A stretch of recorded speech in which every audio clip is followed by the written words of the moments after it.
What is going on, guys? It is Wrestlelamia here, back with some more news. Now, TLC is just days away, and the WWE is promising a special Nightmare Before TLC episode of Raw. Was Raw its usually nightmarishly bad, or did the WWE actually deliver?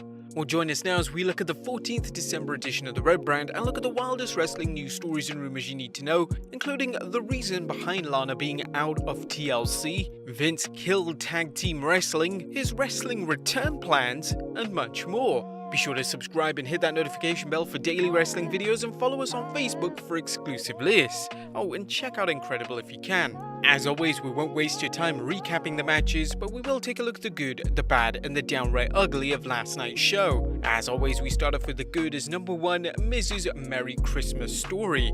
Last week we lamented the awful comedy spot the Miz and Morrison was saddled with, one so bad that even their considerable comedic talents couldn't help save it. And not so last night as the Miz hit a home run with his hilarious Christmas tale of AJ Styles' upcoming battle at TLC against WWE Champion Drew McIntyre. Whether it was the subtle things like the WWE having wrestlers appear and disappear with some conveniently cued lights, or not so subtle things like John Morrison's Braveheart-like take on playing Drew McIntyre and AJ Styles' comical arrogance, this was a strong segment that furthered the Styles vs McIntyre program, his alliance of convenience with The Miz and Morrison, and his Raw match with Sheamus.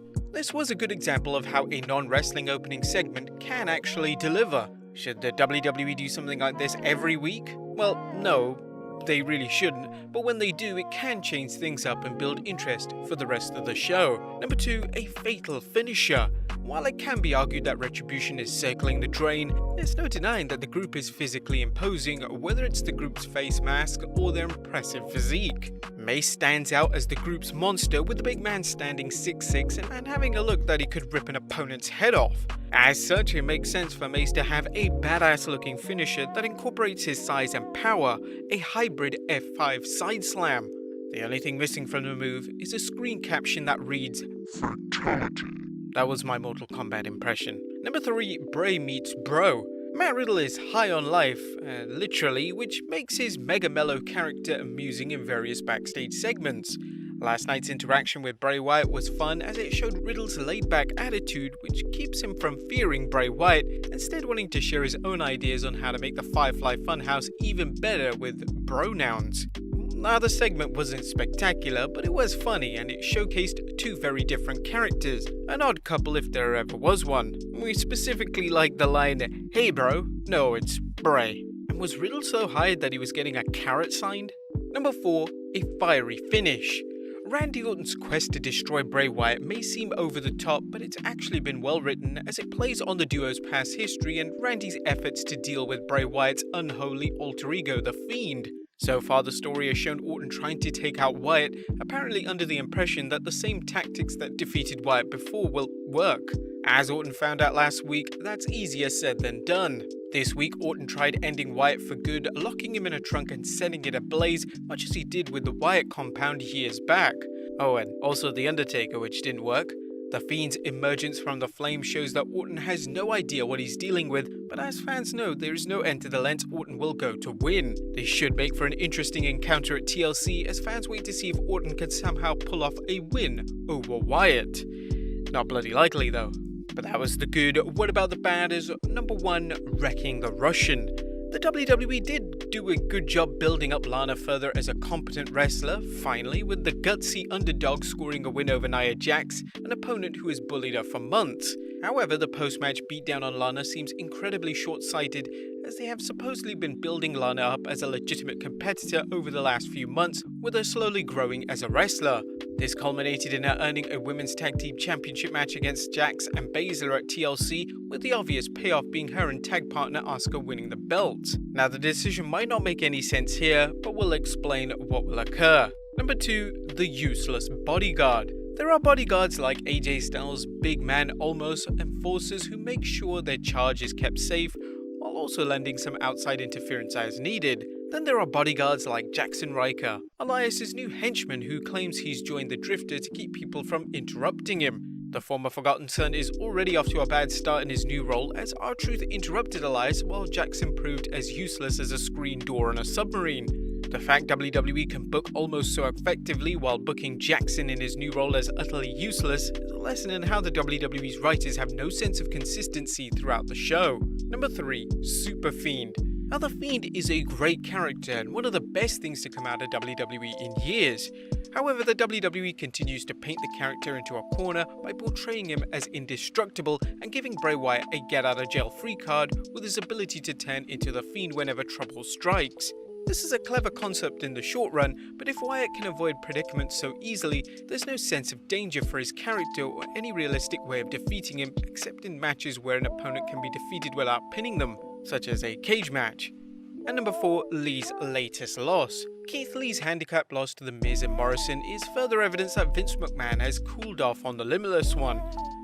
Granted, losing in a handicap match takes some of the sting away from the loss, but since when have Miz and Morrison been portrayed in the ring as anything more than mid-carders of late? Neither The Miz or Morrison have had any significant wins, and while The Miz is Mr. Money in the Bank, his stays in the main event are typically short-term. As for Morrison, he's more of a tag team wrestler and sidekick to The Miz than anything else. Now, there was nothing downright ugly about last night's show, as they did a good job building up TLC's Raw matches while also throwing in Retribution's quest to recruit Ricochet to their ranks. Raw's previous go-home shows for pay-per-views have been weak, but last night's was the first one in a long time that actually seemed designed to build interest in the show. What did you guys think of Raw? Let us know in the comments down below. Now, let's move on to the news.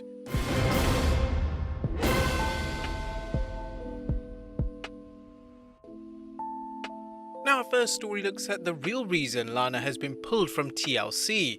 Now, the story going is that Lana has been pulled from TLC, with the WWE claiming she'll be unable to team with Asuka against Women's Tag Team Champions Jax and Baszler due to the champion's post-match attack on Lana. They revealed that Lana was hospitalized with devastating injuries to her elbow and leg, which has fans wondering who Asuka will pick as a tag team partner for TLC. Now, the whole reason behind this has to do with, well, Lana's push.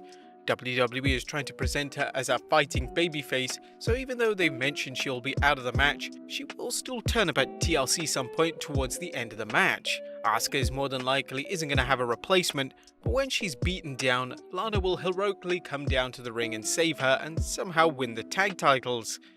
It's basic logic with WWE, but is it going to work? Are fans actually going to get behind a babyface Lana? Next up, it was Vince who killed tag team wrestling.